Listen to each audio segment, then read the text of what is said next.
La verdad del Apocalipsis nadie quiere estar diciéndola, y todo lo que han hablado y están diciendo sobre el Apocalipsis son mentiras del anticristo, así mismo como lo oye, porque son cosas de protestantes que apoyan al Estado de Israel. ¿Y por qué el Estado de Israel es el anticristo y la bestia del Apocalipsis? Primero que nada, es el anticristo porque lo dice la Biblia, porque la Biblia dice en 1 de Juan 2:22, ¿quién es el mentiroso? Cito textual.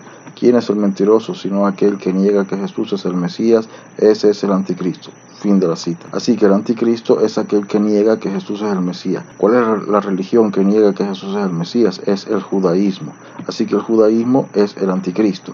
Por lo tanto, el Estado de Israel hecho por el judaísmo es el anticristo. ¿Ves? Está la deducción clara, contundente, demostración fehaciente y no se puede negar. Porque si nosotros hablamos hoy del anticristo, ten en consideración que esa palabra estaba escrita en la carta de San Juan hace ya casi 2000 años y por lo tanto tienes que respetar los que escribieron eso antes que tú nacieras. Así que hay que respetar qué es lo que dijeron ellos. Y, o sea, si tienes que saber quién es el anticristo, tienes que ser coherente con lo que está escrito allí. Y punto, no lo que te da la gana por una cuestión de propaganda. Es lo que ahí dice y es lo que acabo de demostrar. ¿Y por qué el Estado de Israel es la bestia? Es la bestia porque es el único estado. Primero porque las bestias de la Biblia son estados. Si lees el libro de Daniel, tú mismo darás cuenta que en la Biblia se llaman bestias a imperios, reinos, estados, que son estados, ¿no? Entonces, el Estado de Israel es un estado, ¿verdad? ¿Y eso demuestra que es la bestia? No. Te voy a decir por qué demuestra que es la bestia. Es el único estado que existió anteriormente, que en tiempos cuando se escribió el libro de Apocalipsis ya había dejado de existir porque los romanos lo habían destruido,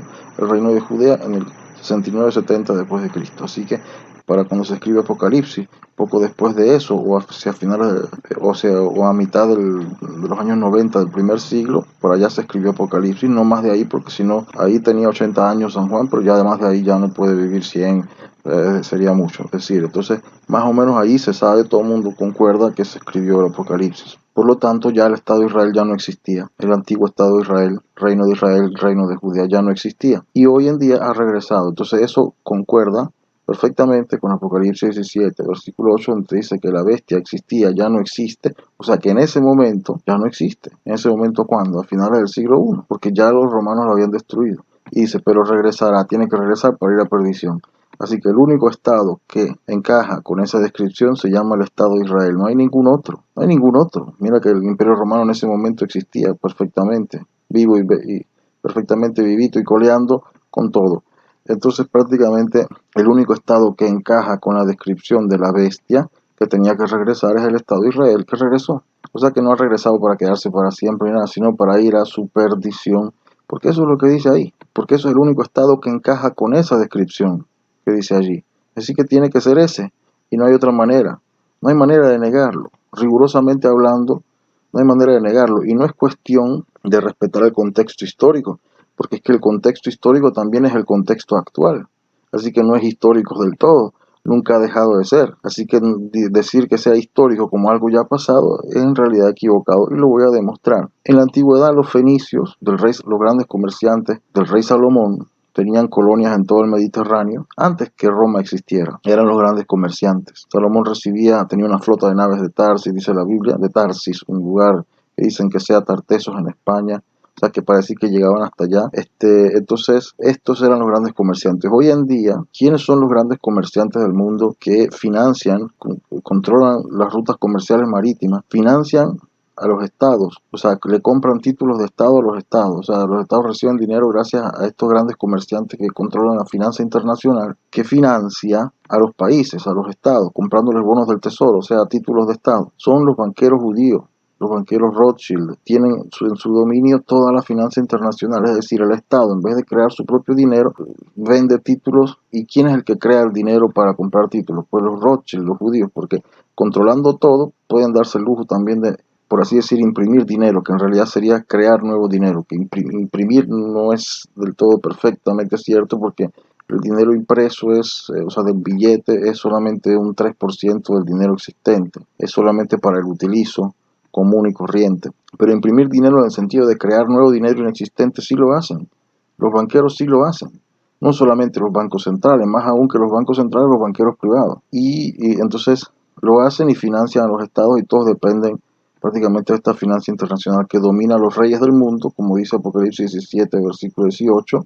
sea, efectivamente dominan los reyes del mundo. Y en el capítulo Apocalipsis 18, versículo 23 dice, porque tus comerciantes eran los poderosos del mundo y engañaste a todas las naciones con tus brujerías. Entonces ves cómo este pasaje, Apocalipsis 18 y el pasaje de Apocalipsis 17, versículo 18, encajan perfectamente. Dominan a los reyes del mundo. ¿A través de quiénes? A través de la talasocracia marítima. Talasocracia significa un imperio mundial o grande dominando los mares, las rutas comerciales. Ese es el imperio de Estados Unidos. Por lo tanto, el imperio de Estados Unidos encaja en la descripción con el imperio de Babilonia descrito en el capítulo 18. Es un imperio de comerciantes marítimos que lloran cuando es destruida Babilonia y que son ellos los responsables. ¿Por qué? Porque tus comerciantes, dice, eran los poderosos del mundo y tú engañaste a todas las naciones con tus brujerías. Ahí está la condenación de Babilonia. O sea que no se puede decir que esas descripciones no encajan con el mundo actual y decir que sea solamente algo histórico. Entonces, veamos qué es lo que encaja realmente. O sea, y aquí hablaremos de algo histórico. Aquí sí,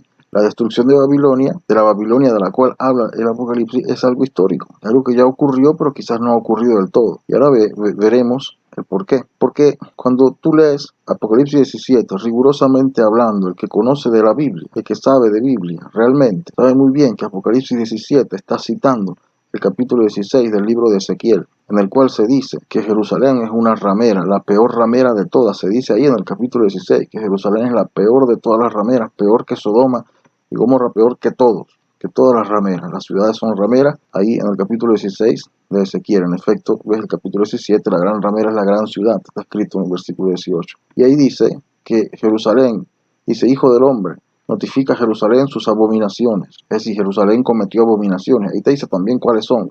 Da ganas de vomitar si te lo describo, pero dice, si lo lees ahí está escrito. O sea, sacrificaban niños a Moloch. Esas eran las abominaciones. Y las fornicaciones de las rameras de Jerusalén es porque dice ahí explícito, de Jerusalén, fornicaste con los asirios, fornicaste con los egipcios, fornicaste con los mercaderes, fornicaste con los caldeos, fornicaste con no sé quién. De un montón. Dios les reclama todo eso.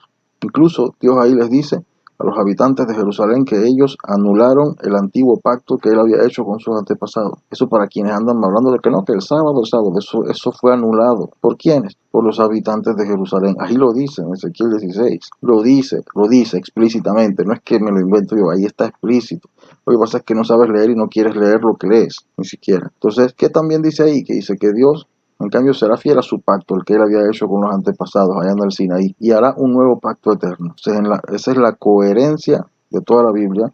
Cuando viene Jesucristo dice, esta es la sangre de la nueva y eterna alianza. Entonces, como ves, el Antiguo Testamento había anunciado que vendría un Nuevo Testamento, y Jesucristo es el que lo hace, lo que había sido anunciado, la nueva y eterna alianza. Así que si hay un pacto de Dios, es la nueva alianza que es eterna, y es la alianza del domingo, no es del sábado, porque continuamente se reúnen el domingo, ya dice que ya el sábado no hay que respetarlo. Ahí lo dice muy claramente el Nuevo Testamento. Esa es la nueva y eterna alianza del domingo. Entonces, la alianza es la alianza de la iglesia una sola. ¿Por qué? Porque si ahí dice, Efesios 3, versículos 10 y 11, dice, de ahora en adelante. ¿Qué significa de ahora en adelante? Desde aquel entonces, hace 2000 años, hasta hoy, por ejemplo, y más allá de hoy, porque dice desde aquel entonces en adelante.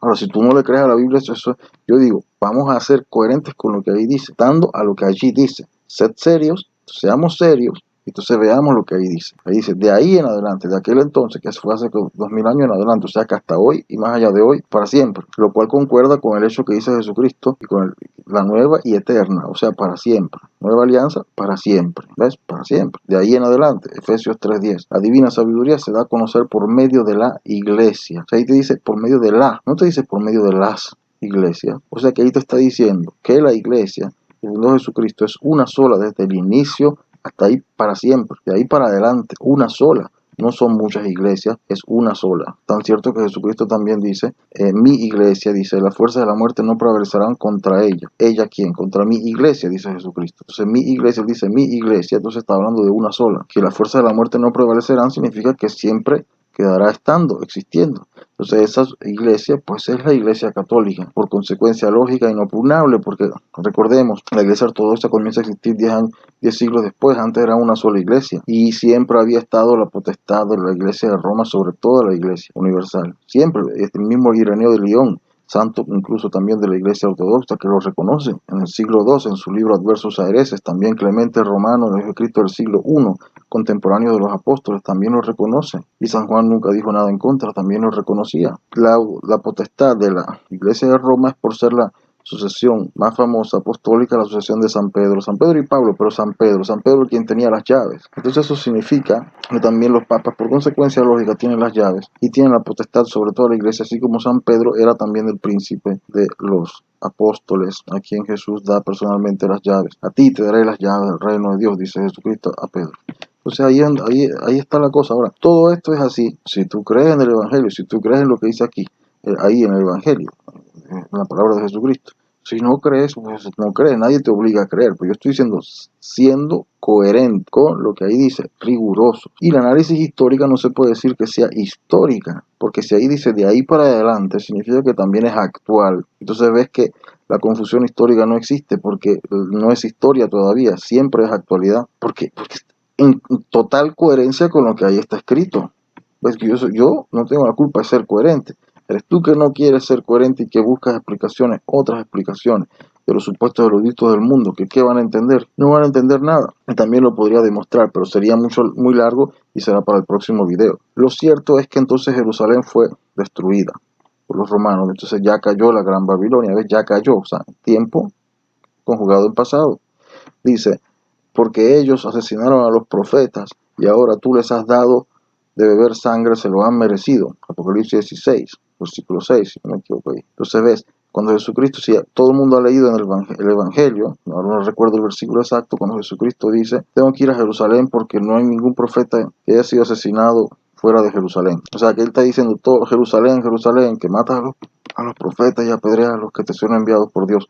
Ahí lo dice, todos los profetas fueron asesinados en Jerusalén. Entonces cuando Apocalipsis dice, porque ellos asesinaron a los profetas y ahora tú les has dado de beber sangre, se está refiriendo a los profetas.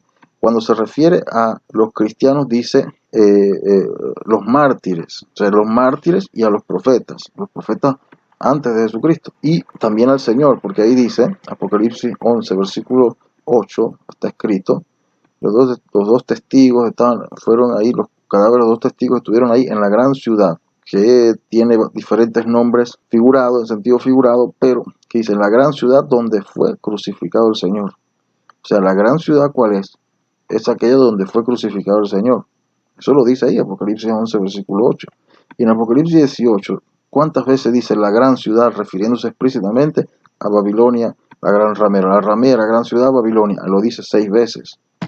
Y también Apocalipsis 17, versículo 8 dice la gran ciudad, y que la mujer que has visto, o sea, la ramera de la visión, es la gran ciudad. La gran ciudad. Y la gran ciudad era, Apocalipsis 11, 8, aquello donde fue crucificado el Señor. Otra cosa, Apocalipsis 21, versículo 22. En el capítulo 21 de Apocalipsis habla de la nueva Jerusalén que baja del cielo y viene de Dios. Y en el versículo 22 del capítulo 21 dice que en esta nueva Jerusalén, la que viene de Dios, el templo no está. Es decir, el templo que quieren reconstruir los judíos en Jerusalén no es cosa que venga de Dios, porque en la Jerusalén de Dios no está ese templo, así que te quede claro. ¿Y qué son los judíos? ¿Son verdaderamente judíos descendientes de los judíos de la Biblia? No, descienden de otros pueblos que se convirtieron al judaísmo. Shlomo Sanda, invención del pueblo de Israel, autor, historiador de la Universidad de Tel Aviv.